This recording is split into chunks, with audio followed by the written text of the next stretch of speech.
So before all this self-quarantine time, in the time before COVID-19, if you'd asked me if I thought I could live anywhere other than central Toronto, I probably would have said, no way.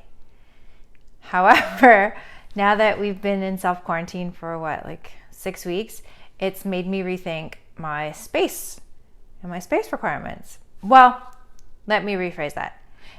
Being in a loving, committed relationship with someone and living in 1,000 square feet for the past 6 weeks, it's made me and him both realize that maybe we do need a little more space. I've known since the day I pretty much met Jace that he's not really a downtown Toronto kind of guy.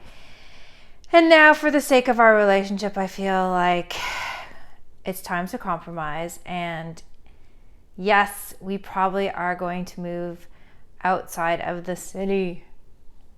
I can't believe it. Look, we're not ridiculously wealthy millionaires, and I would love to keep living in Toronto and would love to live in Rosedale or Forest Hill, but that's not in our budget right now. And there's a few things on Jace's wish list for our house that we can't probably get by staying in the central core. He really would love a detached garage for at least 2 to 3 cars and motorcycles that would also allow him to have a bit of workspace. And he really wants a pool. He had one in his last house and he thinks they're just great. I've never had a house with a swimming pool, so I don't know. We'll wait and see.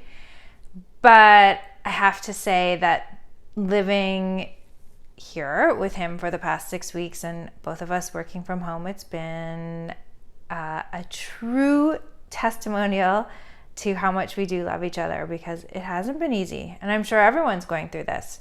You feel like the walls are closing in. I mean, we don't even have a balcony, which I've always thought prior to this was fine. I have Juliet doors that open up and I can look and see the whole city from my place. But, you know, I've always just been like, oh, I'll get on the elevator and go for a walk. But man, this COVID stuff's hard, huh? Whew. I'm glad the end is in sight.